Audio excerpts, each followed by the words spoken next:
Welcome to the Two Into You podcast, the show where we explore the difference between love that lifts you up and love that holds you back.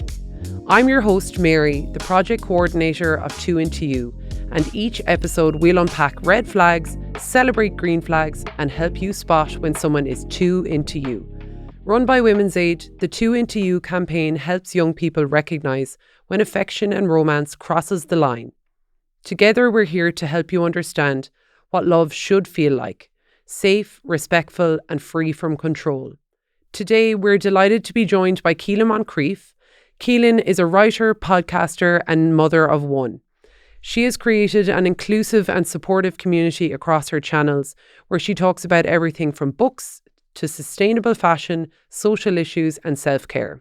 Before we kick off, remember, there are themes of intimate relationship abuse on this episode, but if you're worried about your own relationship or even a friend's relationship, you can call the Women's Aid 24-hour national Freephone helpline on 1800 341 900 or use the chat service at twointoyou.ie. Both are free and completely confidential.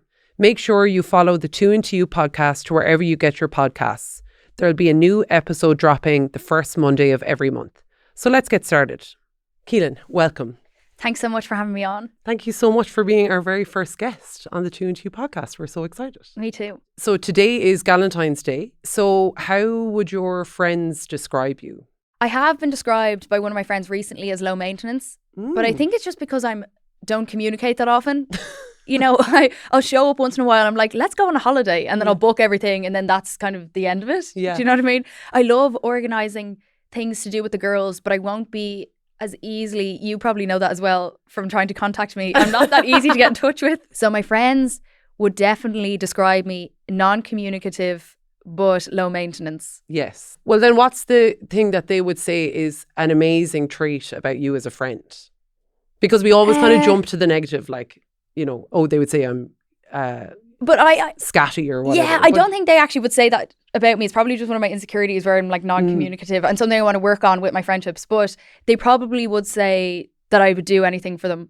Because I would. I'd fly, like, I literally flew across the world to see my best friend for 4 days. And and I keep texting her being like, are you going to surprise me? Or what's happening? Do I have to book the flight? Or But I would do anything for them. I know that I'm much better when I'm actually in the presence of my friends. I'm able to be much more present with them. Yeah. It's just the everyday checking up on people I'm bad at, or even the organising to like go for a coffee, even if I need it. I think though, as you get older, like your friendships kind of evolve and you'll make time for each other for the friendships that really matter. Yeah. I was looking back at one of your videos around like affirmations for 2024 and like setting an affirmation for 2025, just solely because you jump straight to kind of like being a little bit hard on yourself before in the previous question. But one thing that you said around your affirmations is that, you know, that they should be achievable. And you had said the one you wanted to carry was, I'm worthy of good things. Yeah. Which I thought was so gorgeous, because often it'll be like something that's really material or like a goal we're trying to get, like something we're trying to strive for or achieve. But actually what we need to focus on is like a little bit of like self-love and to know that like we deserve good things. I thought that was really, really nice. And there's this great book, Milk Teeth by Jessica Andrews, which is fantastic description of how women can feel so ashamed of themselves that they can't feel worthy about anything that's good in their lives. And it does affect in particularly your romantic relationships, where if someone is being nice to you and kind to you, you're kind of going, there's something wrong with you, because can you not see how shameful and disgusting I am? I wouldn't even treat myself with that respect, and now you are. So then you kind of push those people away because you see it as too much or a bit weird. Yeah. And then a lot of times the protagonist wouldn't voice her opinions or her concerns in the relationship because she didn't want to be seen as, you know, a nag or to ruin a good evening. Whereas actually her insecurities and overthinking was the thing that was pushing that person away. Yeah. And almost, you know, we're kind of conditioned to be the easy breezy, you know, the very easygoing girlfriend, you know, just kind of go along with things. What's the term for that? there's some term. The cool girl. Is a cool girl. Yeah, that's cool me girl. really showing my age now. Yeah. Can't even think of the term, a cool girl. But yeah, there's so much pressure to just be kind of like easygoing and chill. But actually, the things that we need sometimes, they're not like big things, but they feel really big, but they're still really important. Yeah.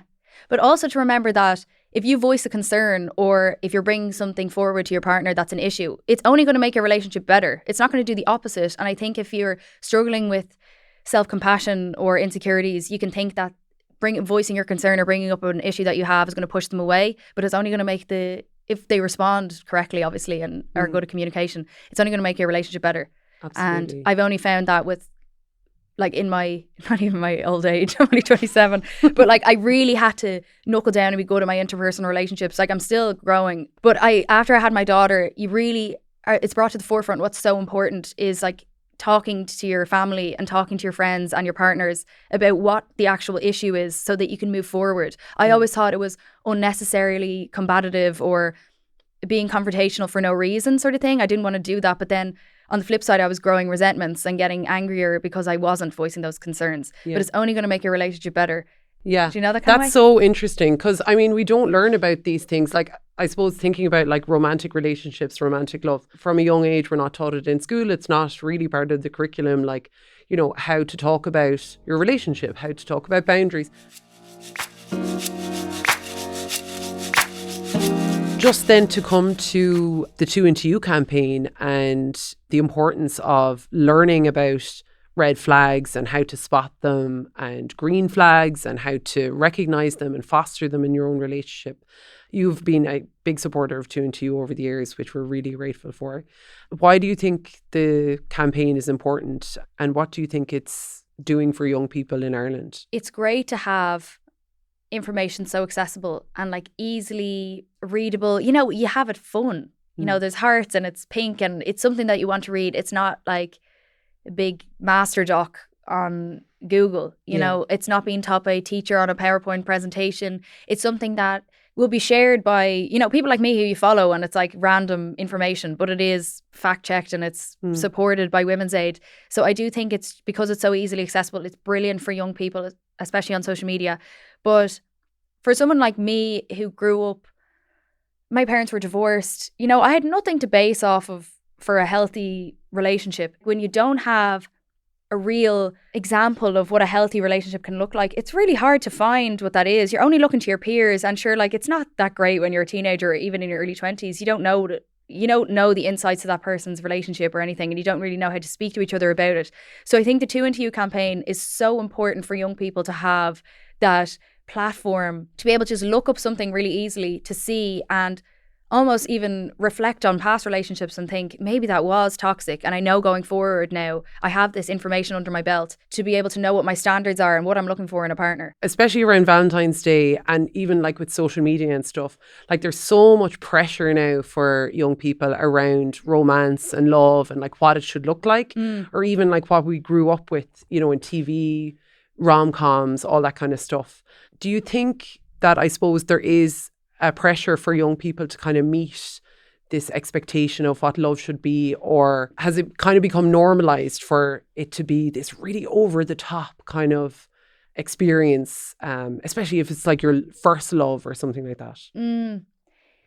I think as a teenager, you attach to those ideals you see in movies or online, and it's more so the fact that you want to know what it feels like to be loved. So you'll kind of rush into anything, and then you're kind of thinking, but you're not acting like these princes on telly. Are you going to save me, or what's the story? You're going to cure me from all my problems? And then as you get older, I've learned from my relationships now, romance is seen, even intimacy is seen so differently the older you get, I suppose, and what your needs are as a person. Like, for example, there was a stint there after I gave birth. I literally couldn't have sex for a whole year. And then it completely shifted my mind set on what intimacy can look like, because to me intimacy then was like holding hands, whereas before that I would get a lot of like validation from having sex, and I thought that's what romance and passion was, where actually it can come in many forms. The G-Spot actually podcast, which is recorded here, is really good for that sort of thing. She's really good at talking about that. But then even like romantic gestures, my mindset has shifted on that so much, because especially with social media, I always think like, I first thought getting big presents from your partner, or actually not getting big presents, but getting a present that's so specific to you, you don't even know what it is, but it's like to be seen in this gift is like the biggest way I could be loved right now. When actually that, again, romantic gestures can come in such different forms. Like, I remember Jason booked my car to be serviced, and I was like, that's such a nice thing to do. Yeah. But if I was a teenager, heard myself saying that, I'd be like, what's wrong with you? You know? It's like, you're getting your car serviced, so boring. And I suppose, you know, unfortunately, not all romantic gestures have good intentions. And I think often in young relationships, they can be maybe used as a way to get a partner to act a certain way, or to try to control what they do, or even much more subtly, you know, make them spend more time with you. Do you think that's something that's common for young women, say, you know, when they first start dating? Because I suppose if you are in your first relationship and you've nothing to compare to, it can be hard to know if you're only basing what you know about relationships off what you've seen on things like Love Island or TV shows or movies. Yeah. I suppose it's really hard to discern whether something is a toxic behavior, or if it's like a normal, if that person in particular is just very romantic or very loving. Do you know, it's hard, but I think you get sort of an instinct, but you have to be so in touch with yourself and sort of, I'm trying to think of a better word than strong, but like something similar to that, where Listening to your gut. But if you're so, like, for example, friends of mine, or even from myself, my own experience, if you're a teenager and you just want to be loved so much, you kind of will ignore that intuition. Yeah. And it's not that in touch with your intuition is strong, but it's to know that you can say no to people, and also know that you can be loved in a different way. Yeah. You don't have to accept the first thing that comes to you, or just because one person is showing themselves a lot or doing a lot from you, you don't owe them anything, or like you don't owe them your time, or owe them a relationship or a date. But it is just to be in tune with your intuition and your gut, because your gut will initially tell you if something doesn't feel right, and you need to be able to reassure yourself that you can be loved other than that. It's like, you don't have to accept this wild, in quotation marks, passionate, someone seemingly obsessed with you. It's like, that doesn't necessarily mean that someone is more in love with you than someone else, or it's like a more exaggerated version, and sometimes can be toxic or a red flag when it comes to relationships. And I think as a teenager, we conflate like butterflies and passion with love or a stable romantic relationship, when actually it's like feeling calm and at peace in a relationship, and having safety and security. That's actually what a good relationship is. Not having this huge like sparks flying, breaking up and getting back together all the time, you know, serenading you from the window sort of romance. Usually feeling at safe and secure in a relationship is a good sign. It doesn't mean that it's lagging, or the other person doesn't love you as passionately than another person. It's just, that's the way relationships are supposed to feel. Yeah, absolutely. And I think especially, you know, the breaking up, getting back together kind of whirlwind idea, like it's everywhere, you know, it's in songs, it's in TV shows, movies, but also it's like, it's the stuff that we talk about with our friends. That's the stuff that you hear like in the girls' bathroom on a night out, like, oh, they broke up again, or, but actually, you know, it is that feeling of, you know, safety, being seen, being heard, and being seen as a whole person. Like, that is what real love, I think, is anyway. And, you know, in your own life, like, what would you see as something that's really important in your own romantic relationship? Like, what is the thing, your non-negotiable, that you have to make space for? I think a huge one for me now, especially at my age, is that your partner allows you to be yourself, and you're not morphing into someone that you think that they're going to like, or makes you more palatable, or you think it's going to make you more lovable. And included in that is having the space to, you know, be independent from them, that you don't always have to hang out with them and their friends, but you have your own group of friends. Yeah. You have time to do your own interests and hobbies, and that you don't find yourself cancelling those things that you usually find enjoyment from just to spend time with them. Yeah. And I know it can be really difficult, especially at the initial stages of a relationship. It's really exciting and you want to spend every moment of every day, but it's really important to maintain the friendships that you already have that are existing in your life, because you don't know what could happen next. Like you could break up the next day and then your friends, all of a sudden you lost contact with them, or you found that you've quit, your crocheting circle that you went to every Wednesday, and then you can't find a space anymore. But it's really important to keep up with those things. But not only that, having your own independence and your own life separate from your partner is going to improve your relationship. It's like another thing. You have to allow yourself to miss them, allow yourself to have stuff to talk about when you get home and see them. Yeah. Having these other relationships is all like a learning experience in how to communicate and be better at interpersonal relationships with the people in your life. So only solely relying on just a partner or romantic relationships can be a little bit unhealthy. I know it's very difficult. Sometimes people find it difficult to maintain friendships, but even just having one friend or meet up with a sibling, once a week for a coffee to have a chat, you're also getting different perspectives if you rehash or relay stories to people other than your partners. Yeah. If there's something like a conflict that you're dealing with, if you can get another perspective from someone, especially someone that loves you, it's really invaluable to have that. And for your own mental well-being as well, like you don't want to be solely reliant on one person for like your self-esteem or who you are as a person, your self-identity. And because the more time you spend with someone, the more it becomes like your internal dialogue with yourself. You'll just start hearing their voice. The more time you spend with someone, the more you'll hear their voice in your head when you're making a decision, for example.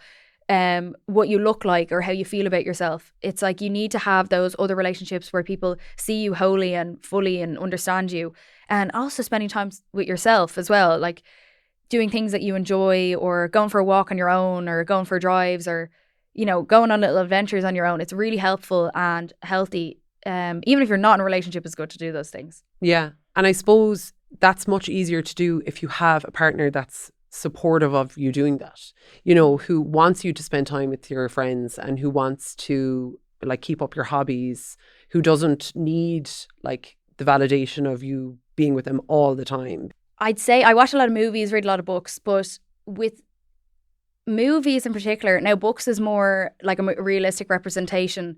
Louise O'Neill does it fantastically, but in movies in particular, they'll show these sort of, like you said, perfect victim when it comes to when they're trying to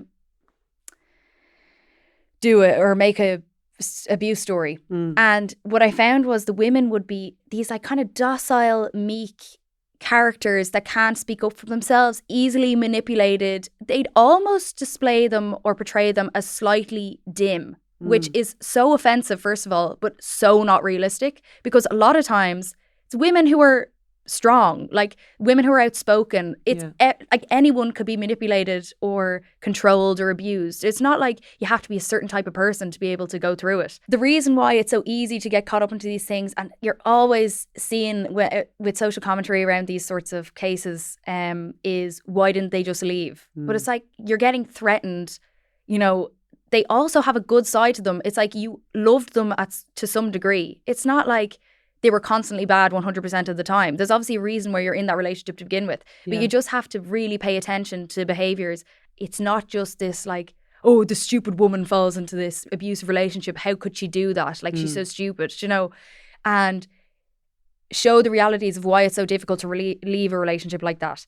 It's something that I would have liked to see when I was a teenager. It's like anyone can be affected by a toxic relationship like this, and we do have to take away the idea that it's only a certain type of person that can fall into something like this, or it's only a certain type of person that can behave in a toxic way. Because usually it's like someone who's very charming and actually likable.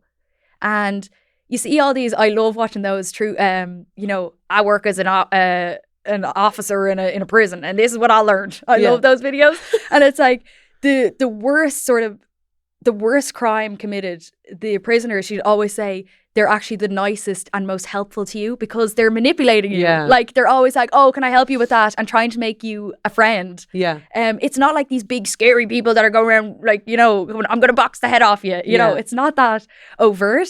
It's more like actually seemingly very normal, charming, loving people that all of a sudden will change. And the social commentary around these things really has to change, because shaming victims into being like, why did you stay? Why did you get with them? There's an influencer I follow where she had a baby with someone who turned out to be abusive, and everyone was like, well, that's what you get for having a baby with someone after 6 months. It's like, it's not a punishment for like behavior that she had. It's not like something that someone deserved. It's against the law. It's literally a crime to abuse someone. It's not a crime to get pregnant with someone after 6 months. It's not a crime to be with someone for 10 years and then all of a sudden, you know, get married and then they're abusive. It's not a crime to be a stupid woman, you know, or to be meek or docile or to be strong or loud. It's a crime to be abusive to someone or to like cause someone so much distress that they've lost contact with everyone they know. I just want to reiterate, it's so important to believe your friends and have a space for them to speak to, especially when you can see, I've seen this with friends of mine, where you can see that your friend is in a toxic or abusive relationship and you kind of get annoyed at them for not seeing that it is, and then you cut contact with them. And I understand that it can be frustrating as a friend because it's like, you're coming to me for comfort and I've told you this 6 times to leave them, but you don't know what's happening behind closed doors, and eventually that friend is not going to confide in you anymore if you're not going to listen to them, and then they actually will be 100% isolated. So it's really important to just be an open ear for your friends that you think might be experiencing abuse or something toxic, and also to believe them and to just provide comfort. You don't have to fix it or threaten the boyfriend or the girlfriend, whoever is the perpetrator, but it's just so important to have that understanding and not to blame them. You can kind of see maybe as parents or a friend or someone, even just to someone online, to just be like, oh, you stupid woman. What were you thinking? We're actually like, that shaming victims is not going to help them. Yeah. You know? And it's jumping again to not seeing a woman as a whole person and, you know, knowing what's safe for her and like what her needs are. She knows exactly what she needs to do, and like if she's not leaving, that's because she knows it's not safe to do it, or she feels that there's nothing outside of the relationship for her because she has been isolated. But I know when Juliana Shield was on your podcast that she spoke about how important her friends were and that they didn't necessarily tell her, you know, what to do or that she had to break up. They just stayed there. They just stayed accessible so that if she needed them, that when that day came, that she knew they were there. So it was just a case of them checking in on her and just saying hi, you know, sending a text just to say, you know, I'm thinking of you. I suppose then just to close off, you're like Ireland's big sister. So what would be a piece of advice you'd give to anyone listening, whether, you know, they're getting into a relationship, if they're single or they're dating? What's one piece of advice that you would give them? My piece of advice is to keep asking yourself, do you like them, rather than if they like you? Because you can be so concerned with, oh, I said the wrong thing. I don't know, I had something stuck in my teeth that time. But ask yourself, did I like the way they approached that situation? And if they start, actually another piece of advice, this is just a PSA, if they start saying their ex was a psycho, there's something seriously wrong. Red flag. If all of their exes were somehow psycho, like there's something really wrong there. But yeah, just to keep asking yourself if you like them. It also helps with a bit of nervousness and anxiety if you're paying attention to what they're saying rather than what is coming out of your mouth. It just makes you a little bit less nervous with dates. And trust yourself. Yeah, trust your intuition. If you're getting a bad feeling about someone, it's probably for the best. You don't have to. I know I have friends who hate rejecting people and feel bad. And it's like, would you like someone to be staying with you out of pity? Yeah. I don't think so. Yeah. No, that is my worst nightmare. So save yourself the time, save their time as well, because it's wasting people's time if you're staying with them just because you feel bad for them. Ask yourself if you like them and don't be afraid to reject people. You can be nice about it.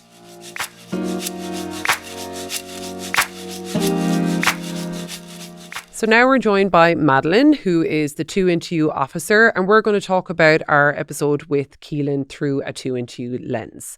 So Madeline, what did you think of the episode? Was there anything major that stood out to you? I mean, Keelin is so fun to listen to. Like, I listen to all her other podcasts as well. She's she's so eloquent and has like great opinions on things that really matter. So I think you talked a lot about red flags and green flags. And tomorrow is Valentine's Day, which means red flags and green flags are going to be flying everywhere.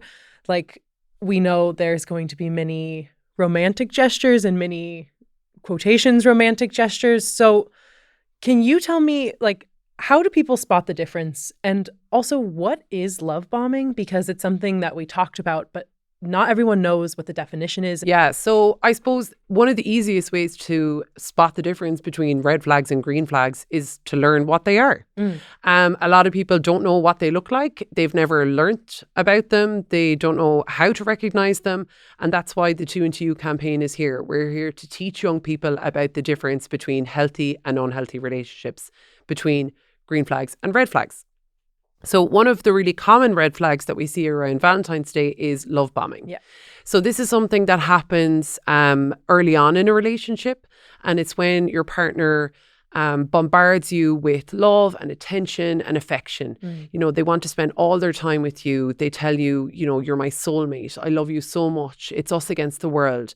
You know, no one is like you. You're not like my other girlfriends or my other partners.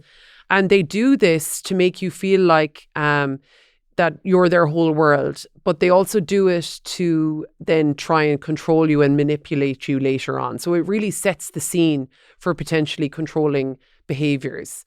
So, for example, if you start going out with someone and they want to spend all their time together, that can feel really normal. Totally, yeah. Especially if you're really young and, you know, you've nothing else to compare it to. And all you've seen is, you know, somebody being chased down with 1,000 flowers in rom-coms. Yeah. And you see all your friends getting all this lovely stuff as well. It can feel like, wow, this is really my time, you know, to feel loved. But if you feel under pressure to accept all these romantic gestures or to reciprocate those feelings or to move really fast in the relationship, then that's a red flag that your boundaries have been crossed or that a line has been crossed. Yeah. Because really your partner should want you to feel at ease. They should want you to feel comfortable. And they really shouldn't use, you know, romance or love or things like Valentine's Day and gifts to try and control you or to try and change your behaviors. You know, that's not love. It might feel like love, but actually it's a red flag. Absolutely. And that's something Keelin talked about as well. Like that feeling of peace and comfort is what should be the priority. So that those feelings of like, oh my gosh, these butterflies, or there's this like big spark, those butterflies are just anxiety. Like you're just feeling nervous, you're feeling under pressure.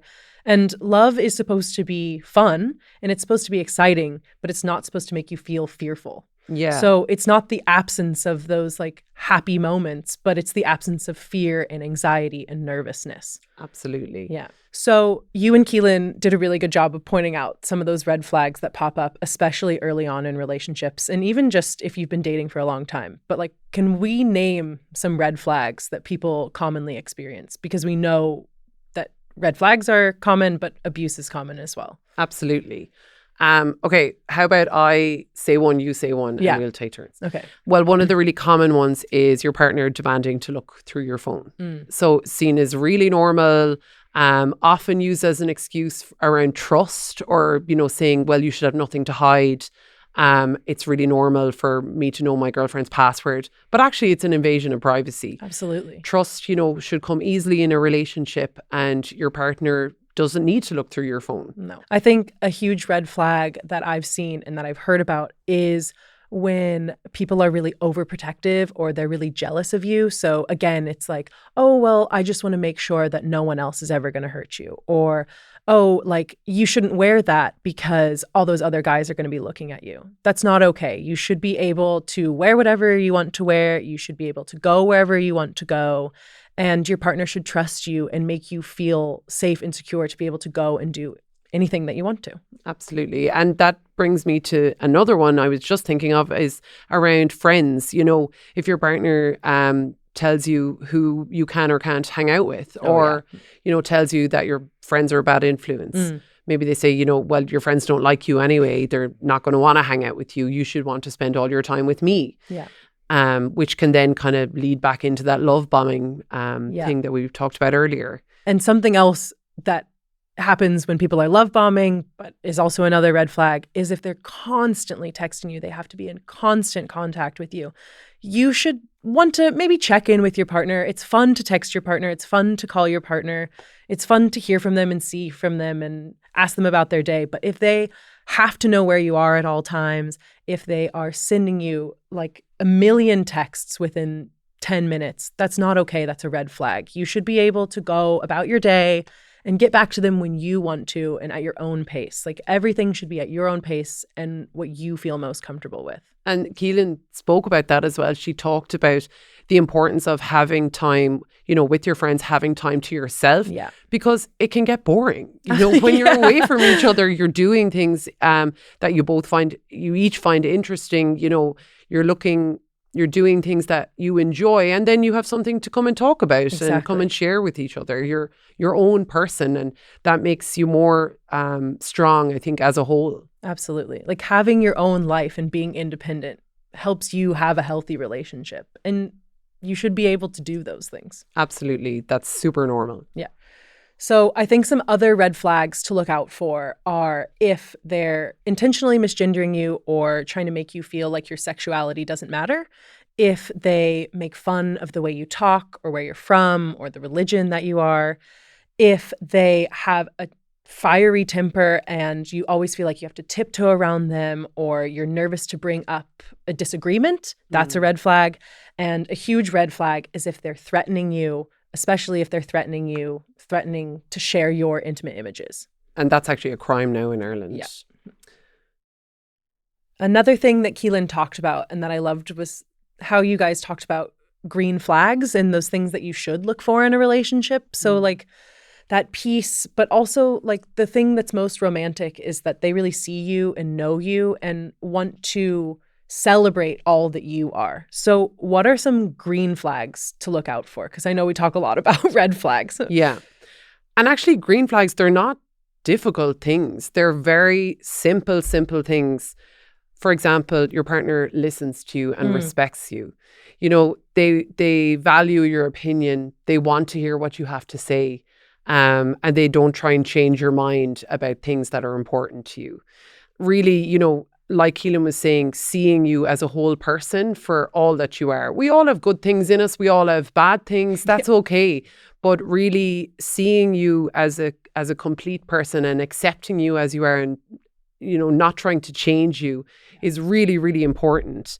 Also somebody who is truthful, you know, who doesn't use their own actions against you. Communication is also really important, having open communication and practicing communication, you know. I think we have to learn how to do that. But, you know, we have loads of helpful tips on the 2 Into You website. And actually, one of the biggest ways that you can figure out if there are green flags or red flags in your relationship is to take the 2 Into You quiz. Yeah. So it's a very short quiz. It's just 10 questions at 2intoyou.ie, and it can help you see if your relationship is healthy, if it's unhealthy, or maybe if it's abusive. Okay. And since it's Galentine's Day, Mary, I think the best thing you could do is send the relationship quiz in your group chat and just, you know, check in on your friends. I love that. Yeah. If we can tell listeners to do any one thing today, it's to send the relationship quiz to your gal pals for Galentine's. So just at the start of the episode, Keelin said that her affirmation of the year was, I am worthy of good things. And I think it's nice to kind of book in the episode with that you are worthy of good things, and tell yourself that you're worthy of good things. You're worthy of good, happy, healthy relationships, and you deserve green flags. Thank you so much to our listeners. Thank you to Keelin for coming on our very first episode. Remember, if you're worried about your own relationship or even a friend's relationship, you can call the Women's Aid 24-hour national free phone helpline on 1800 341 900 or find help and information at 2intoyou.ie.